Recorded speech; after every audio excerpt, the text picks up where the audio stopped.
Hello, welcome to Your ADHD Mind. This quick video is intended to help you download, install, and get started using the system. My name is Braelyn. I created this system 4 years ago and it has gone through 4 updates since then. I'm super excited to show you around. If you are new and feeling a little overwhelmed or anxious, fear not. I will cover everything that you need to know so that you can comfortably get started. Let's jump right in. All right, when you first open the link, this is the page that you should be taken to. And in order to duplicate the system to your own Notion, we are going to click this little icon up here in the top right. Looks like 2 overlapping squares. Go ahead and click that. It's going to ask you to log into your Notion account, which I'm going to do now. Once you are logged in, it's going to pop this up and ask you which workspace you'd like to add it to.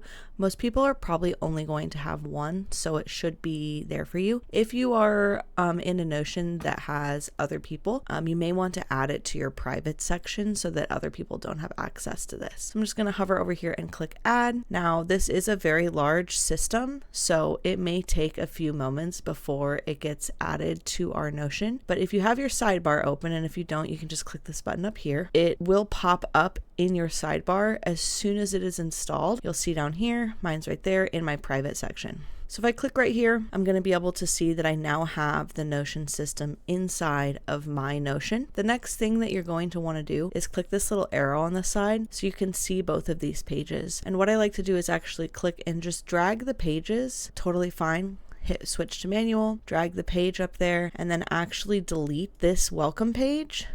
Boop.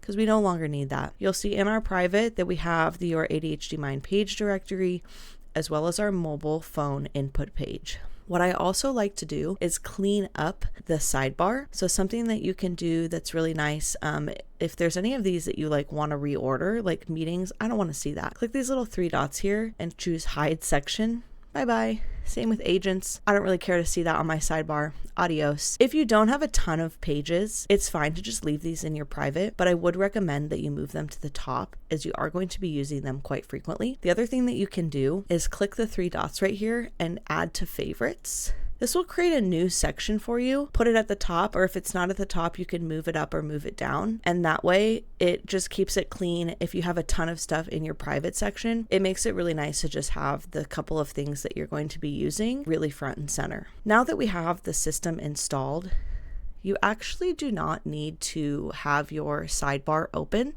And if you are on a small screen, I actually do recommend that you keep your sidebar closed all the time. My system does not need you to use your sidebar for navigation. There's actually built-in navigation into the system, and so you can keep that closed. I just find it takes up a lot of your screen real estate, especially if you are on a laptop. I want to walk you through this in a way that I think is going to really help you, because if you have taken a look at this, you might be like, oh my God, there is a lot of stuff in here.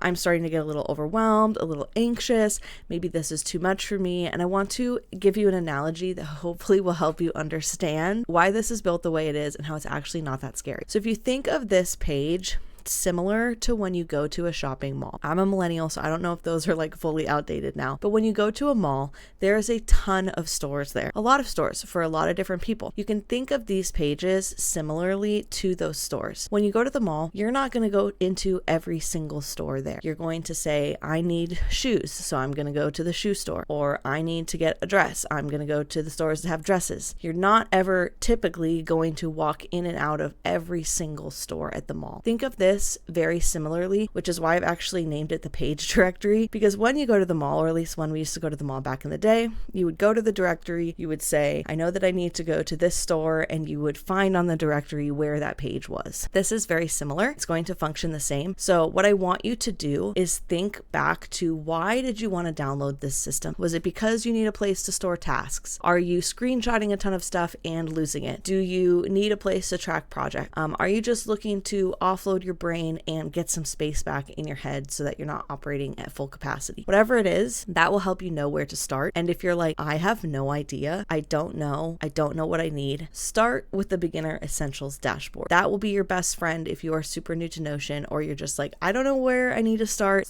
there. But please know that you do not have to use all of these pages. There are pages in here you may not ever use, and that is totally fine. There may be things that you come to just sometimes. There may be things that you come come to every day. But you do not have to feel like you have to open up and look at every single one of these pages, because again, like when you go to a mall, you're not going to go to every single store. So hopefully that helps you feel a little bit less overwhelmed. Everything is here for you when you need it, but you don't have to look at it all at once. The second thing I want you to do before you jump in is make sure that you have the Notion app on your mobile device. This mobile page here is created for you to access your Notion while you are on your phone. So if you haven't already, what I want you to do right now is go download the Notion app and log in. I can't speak for Androids, but for iPhones, I also like to add a widget on my home screen that goes directly to this page. Whatever you can do to make it extremely easy for you to be able to find and open this page on your phone is what you should take a moment to do right now. The reason being is that this is the easiest page to interact with your system while you are on your phone. So if you think of something that you need to add that you don't want to forget, you can just easily open up this page on your phone, click any of these buttons, type it in, and you're on your way. Let's say also you're not going to get to a computer today and you want to say, did I have any tasks assigned for today or anything that I really needed to make sure that I do on this day? You can come and just open up this little view and it will show you, oh yeah, I do have some things that I need to do today, and it's not out of sight, out of mind, just because you're not going to be at a computer. So that is a super important step to using this system successfully, is making sure that you have Notion on your phone and that you have a really easy way to get to this page, whether that's a widget or bookmark or anything that your phone can do where it's like a super quick link to this specific page. I hope that was a helpful introduction to the system. If you need any assistance or help, there is a Get Notion support page on the page directory that will give you a link to come and join our Discord or send me an email or schedule a call with me. You've taken an amazing step towards getting your life together and having a calmer, quieter brain, and I am so happy for you and ready to support you on this new journey.